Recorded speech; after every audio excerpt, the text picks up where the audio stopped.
नमस्कार, मी दिनेश कांजी. आपण बघताय न्यूज टंका. स्ट्रेट ऑफ हॉर्मुझमध्ये बराच काळ तणाव होता. आजही हा तणाव कायम आहे आणि त्यातून जे इंधन संकट निर्माण झालं, तो भारताच्या दृष्टीने खूप मोठा धडा आहे. भविष्यात जर भारताला हे टाळायचं असेल, तर इंधनाचे नवे आणि स्वस्त स्रोत शोधणं भारतासाठी अत्यंत आवश्यक आहे. जोपर्यंत स्वतःचं इंधन नाहीये, तोपर्यंत देश खऱ्या अर्थाने सार्वभौम बनू शकत नाही. आणि त्या दृष्टीने भारतीय अणुऊर्जा विभागाने कल्पकममध्ये जो प्रयोग केलेला आहे, तो गेम चेंजर ठरण्याची शक्यता आहे. अणु उष्णतेपासून हायड्रोजन बनवण्याचा हा प्रयोग आहे आणि हा प्रयोग भारतीय अर्थकारणासाठी वरदान ठरणार आहे.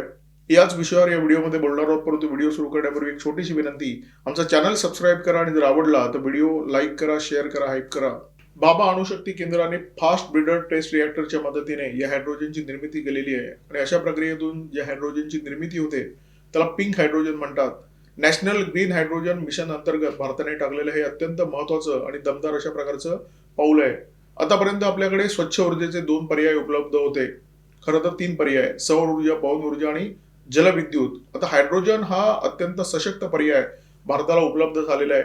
या दिवशी पेट्रोल डिझेलची जागा ग्रीन हायड्रोजन घेईल, त्या दिवशी प्रदूषणाची जी समस्या भारताला प्रचंड प्रमाणात भेडसावते, ती चुटकीसरशी सुटणार आहे. हायड्रोजन हा भविष्यामध्ये स्वच्छ ऊर्जेचा अत्यंत महत्वाचा स्रोत बनू शकतो. पोलाद कारखाना असो किंवा सिमेंटचा कारखाना किंवा रासायनिक उद्योग असो, या ठिकाणी तुम्हाला उच्च तापमानाची गरज असते आणि असं उच्च तापमान निर्माण करण्यासाठी अनेकदा तुम्ही कोळशाचा वापर करता किंवा नैसर्गिक वायूचा वापर करता आणि या दोन्ही पर्यायामुळे प्रदूषण निर्माण होतं.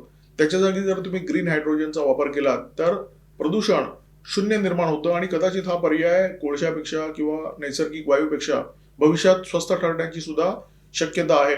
खतांच्या निर्मितीसाठी तुम्हाला अमोनिया लागतो आणि या अमोनियाची निर्मिती करण्यासाठी तुम्हाला हायड्रोजनची गरज असते. रेल्वे, जहाज, मोठे ट्रक, बस किंवा अगदी विमान सुद्धा, या सगळ्या वाहनांमध्ये भविष्यात पर्याय म्हणून हायड्रोजन इंधनाचा वापर केला जाऊ शकतो. सध्या जगभरामध्ये जो हायड्रोजन वापरला जातो तो ग्रे हायड्रोजन असतो. म्हणजे जगभरामध्ये जो हायड्रोजन वापरला जातो त्याच्यामध्ये ग्रे हायड्रोजनचं जे प्रमाण आहे ते जवळपास 90% आहे. याची निर्मिती होते कोळशापासून, याची निर्मिती होते नैसर्गिक वायूपासून. हा स्वस्त असतो, परंतु याची एक समस्या असते. याची निर्मिती करताना मोठ्या प्रमाणामध्ये कार्बन डायऑक्साईडची निर्मिती होते, ज्याच्यामुळे हवेतलं प्रदूषण वाढतं. हायड्रोजनची निर्मिती जेव्हा ऊर्जेच्या स्वच्छ स्रोतापासून होते, म्हणजे पवन ऊर्जा, सौर ऊर्जा किंवा जलविद्युत, तेव्हा त्या हायड्रोजनला ग्रीन हायड्रोजन म्हणतात. आपण हायड्रोजनची आयात करत नाही, कारण हायड्रोजनची आयात करणं अत्यंत कठीण असतं, अत्यंत धोकादायक असतं, कारण हायड्रोजन हा अत्यंत ज्वलनशील अशा प्रकारचा वायू आहे. आपण नैसर्गिक वायूची आयात करतो आणि त्याच्यापासून आपण हायड्रोजनची निर्मिती करतो. भविष्यात जेव्हा आपण अणु उष्णतेपासून हायड्रोजनची निर्मिती करू, तेव्हा ही निर्मिती घाऊक प्रमाणामध्ये होऊ शकेल आणि अशा प्रकारे हायड्रोजनची निर्मिती केल्यामुळे आपल्या देशाचे अक्षरशः अब्जावधी डॉलर दरवर्षी वाचणार आहेत. भारत आपल्या आवश्यकतेच्या तुलनेमध्ये जवळजवळ 55% नैसर्गिक वायूची आयात करतो. आपल्याला खतांची खूप मोठ्या प्रमाणामध्ये आयात करावी लागते. आपल्याला क्रूड तेलाची खूप मोठ्या प्रमाणामध्ये आयात करावी लागते. भविष्यात जर आपण हायड्रोजन मोठ्या प्रमाणामध्ये देशात निर्माण करू शकू, तर ही जी आयात आहे, या आयातीवर जो खर्च होतो तो प्रचंड मोठ्या प्रमाणामध्ये कमी होऊ शकेल. कारण गॅस तुम्हाला कशाला लागतो? मोठ्या प्रमाणात हायड्रोजनची निर्मिती करायला लागतो. खतांसाठी तुम्हाला खूप मोठ्या प्रमाणामध्ये हायड्रोजन लागतं. आपण क्रूड तेल कशासाठी आयात करतो? त्याच्यापासून आपण पेट्रोल आणि डिझेलची निर्मिती करतो. भविष्यात जर पेट्रोल डिझेलची जागा हायड्रोजननी जर घेतली, तर आपल्या देशाचे किती पैसे वाचू शकतील याची तुम्ही फक्त कल्पना करू शकता. हायड्रोजन इंधनावर चालणारी जी वाहनं असतात, ती हायड्रोजनचा वापर करून विजेची निर्मिती करतात. या विजेवर वाहन चालतं आणि याच्यातून कार्बन डायऑक्साईड बाहेर पडत नाही, म्हणजे धूर बाहेर पडत नाही, बाहेर पडतं शुद्ध पाणी. त्याच्यामुळे प्रदूषणाची जी समस्या आहे ती काही मिनिटातच संपुष्टात येते. आता तुम्हाला इलेक्ट्रिक व्हेकल चार्ज करायचे आहे, तर तुम्हाला किमान 2 ते 3 तास लागतात. परंतु जर तुम्हाला हायड्रोजन इंधन तुमच्या टाकीमध्ये भरायचं आहे, तर ते पेट्रोल डिझेल सारखं भरता येतं. म्हणजे 2-4 मिनिटांमध्ये तुमची टाकी फुल. तुम्हाला देशाला एका इंधनावरून दुसऱ्या इंधनावर शिफ्ट करायचं असतं, तेव्हा ही जी प्रक्रिया असते, हे जे स्थित्यंतर असतं ते सोपं नसतं. एकतर सध्या जो हायड्रोजन आहे त्याच्या किमती पेट्रोल डिझेलपेक्षा खूप जास्त आहेत आणि जर तुम्हाला हायड्रोजन इंधनावर चालणारी वाहनं चालवायची असतील, तर तुमच्या ऑटोमोबाईल कंपन्यांना तशा प्रकारची वाहनं निर्माण करावी लागतील. आणि सगळ्यात महत्त्वाचं म्हणजे या वाहनांना इंधन पुरवठा करण्यासाठी सरकारला देशभरामध्ये असे हायड्रोजन पंप बनवावे लागतील, ज्याच्यासाठी प्रचंड मोठा खर्च येणार आहे.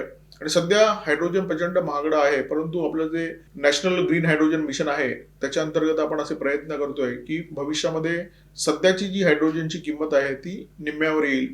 तामिळनाडूच्या कल्पकममध्ये BRCच्या शास्त्रज्ञांनी जे तंत्रज्ञान वापरलं ते अत्यंत उच्च दर्जाचं तंत्रज्ञान आहे. कॉपर क्लोरीन थर्मोकेमिकल सायकल किंवा हाय टेम्परेचर स्टीम इलेक्ट्रोलायझिस असे या तंत्रज्ञानाला म्हणतात. आणि या तंत्रज्ञानाच्या माध्यमातून 800 ते 1000 डिग्री सेल्सिअस पर्यंत तुम्ही तापमानाची निर्मिती करू शकता. आणि इतक्या तापमानाची निर्मिती करण्यासाठी भारताला ऍडव्हान्स हेवी वॉटर रिएक्टर आणि हाय टेम्परेचर गॅस कूल्ड रिएक्टरची आवश्यकता असते. अणु उष्णतेपासून हायड्रोजनची निर्मिती करणारा भारत हा जगातला पहिला देश ठरलेला आहे. भारताने विकसित केलेले तंत्रज्ञान America, France, Britain, Italy, Germany, Japan या विकसित देशांकडे सुद्धा नाहीये. ही भारताच्या इंधन सुरक्षेची पायाभरणी आहे. भारताकडे थोरियमचे विपुल साठे आहेत आणि हे तंत्रज्ञान आहे. थोरियमचे साठे आणि या तंत्रज्ञानाचा वापर करून भारत जगात सगळ्यात स्वस्त हायड्रोजनची निर्मिती करणारा देश ठरू शकतो. एखाद्या मोठ्या यशापर्यंत जाणारा जो मार्ग असतो तो सोपा नसतो, तो खडतर असतो, अनेक अडथळे असतात. आणि जोपर्यंत हे अडथळे तुम्ही पार करत नाही तोपर्यंत तुम्ही तुमच्या त्या यशापर्यंत पोहोचू शकत नाही. पिंक हायड्रोजनच्या निर्मितीमध्ये सुद्धा अशाच प्रकारचे अनेक अडथळे आहेत आणि ही अडथळ्याची शर्यत भारताला पार करावी लागेल. भारताकडे सध्या जे न्यूक्लिअर रिएक्टर आहेत त्या न्यूक्लिअर रिएक्टरच्या माध्यमातून फार फार तर 300 डिग्री सेल्सिअस पर्यंत तापमानाची निर्मिती होऊ शकते. परंतु तुम्हाला पिंक हायड्रोजनची जर निर्मिती करायची असेल तर त्याच्यासाठी तापमान लागतं 800 ते 1000 डिग्री सेल्सिअस पर्यंत. त्यामुळे भारताला पिंक हायड्रोजनच्या निर्मितीसाठी प्रगत ॲटॉमिक रिएक्टरची गरज लागणार आहे. आणि हे रिएक्टर एकतर भारतामध्ये निर्माण करावे लागतील किंवा विदेशातून तुम्हाला ते आयात करावे लागतील. पिंक हायड्रोजनची निर्मिती हा अत्यंत किचकट आणि गुंतागुंतीचा विषय आहे, परंतु त्याचा पुरवठा सुद्धा तेवढाच जोखमीचा आहे, तेवढाच कठीण आहे. भारत सरकार वेगवेगळ्या प्रयोगाची चाचपणी करते. भारत सरकारकडे नैसर्गिक वायूचा पुरवठा करणाऱ्या पाईपलाईन आहेत. या पाईपलाईनच्या माध्यमातून या हायड्रोजनचा पुरवठा होऊ शकतो का याच्यावर भारत सरकार विचार करत आहे. त्याची चाचपणी सुद्धा सुरू आहे. काही अधिकाऱ्यांनी अशा सूचना केलेल्या आहेत की ज्या ठिकाणी हायड्रोजनचा इंधन म्हणून वापर होईल त्याच ठिकाणी हायड्रोजनची निर्मिती करावी, ज्याच्यामुळे प्रवासामध्ये जी जोखीम आहे किंवा प्रवासासाठी जो खर्च आहे त्याला पूर्णपणे फाटा देता येईल. आज हायड्रोजनची किंमत महागडी आहे, परंतु भविष्यामध्ये जेव्हा याची घाऊक निर्मिती व्हायला लागेल तेव्हा ही किंमत खूप कमी होईल. तज्ज्ञांचा असा अंदाज आहे की 2030-2035 पर्यंत पिंक हायड्रोजनची जी किंमत आहे ती 30 ते 40% कमी होईल. एकतर ती पेट्रोल डिझेलच्या बरोबरीला येईल किंवा पेट्रोल डिझेलपेक्षा कमी होईल. इंधनाची गरज जगाला कायम राहणार आहे, परंतु क्रूड तेलाची एक समस्या आहे. एक तर क्रूड तेलाचे जे साठे आहेत जगभरामध्ये ते येत्या 30-40 वर्षामध्ये संपुष्टात येतील. ही समस्या नंबर 1. आणि दुसरी महत्वाची समस्या म्हणजे क्रूड तेलाच्या वापरामुळे उष्णता निर्माण होते, वातावरणामध्ये उष्णता निर्माण होते, प्रदूषण निर्माण होतं. त्यामुळे जगाचं तापमान वाढत चाललेलं आहे. त्यामुळे जगाला स्वच्छ ऊर्जेचा एक ठोस पर्याय आवश्यक आहे आणि हायड्रोजन हा तो ठोस पर्याय बनू शकतो. भारताच्या दृष्टीने तर हायड्रोजनचं मोल खूप मोठं आहे, कारण भारत हा इंधनाच्या बाबतीत परावलंबी आहे. आपण आपलं 85 ते 87% क्रूड इतर देशाकडून आयात करतो. आणि जोपर्यंत भारत या महत्वाच्या विषयावर इतर देशांवर अवलंबून आहे तोपर्यंत भारत महासत्ता बनू शकत नाही. जगातली कोणतीही महासत्ता कोणत्याही गोष्टीसाठी पूर्णपणे दुसऱ्यावर अवलंबून नसते. अमेरिकेकडे स्वतःचं तेल आहे, अमेरिका तेल आयात करतो, परंतु अमेरिकेकडे स्वतःचे तेलाचे साठे आहेत. भारत जर आत्मनिर्भर बनवायचं असेल तर इंधन आत्मनिर्भरता निर्माण केल्याशिवाय ते अशक्य आहे. त्यामुळे या क्षेत्रामध्ये आत्मनिर्भरता निर्माण करण्यासाठी भारत सरकार अत्यंत आक्रमक पावलं उचलताना दिसतोय. आणि तामिळनाडूच्या कल्पकममध्ये आपल्या अणुऊर्जा विभागाने जो प्रयोग केलेला आहे त्याचाच एक भाग आहे. 2026 मध्ये आपण एका नव्या तंत्रज्ञानाची पायाभरणी केली हायड्रोजन निर्मितीसाठी. 2035 पर्यंत कदाचित आपण हायड्रोजनची घाऊक प्रमाणामध्ये निर्मिती करू. आणि जसं आपण ठरवलंय आपला जो रोडमॅप आहे 2047 पर्यंत इंधन क्षेत्रामध्ये पूर्णपणे आत्मनिर्भर बनायचं, तो कदाचित रोडमॅप आपण यशस्वीपणे गाठू शकू.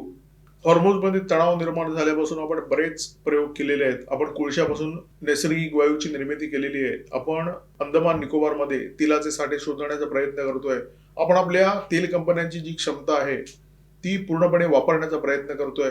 आणि त्याच मालिकेतला नवा प्रयोग आपण कल्पकममध्ये केलेला आहे. आपण अणु उष्णतेपासून हायड्रोजनची निर्मिती केलेली आहे आणि हाच प्रयोग बहुधा भविष्यामध्ये भारताला फळताना दिसतोय. या व्हिडिओमध्ये तुर्तास इथेच थांबतोय. व्हिडिओमध्ये माझ्यासोबत होते cameraman Omkar Bhagwat, video editor Rajesh Shelke.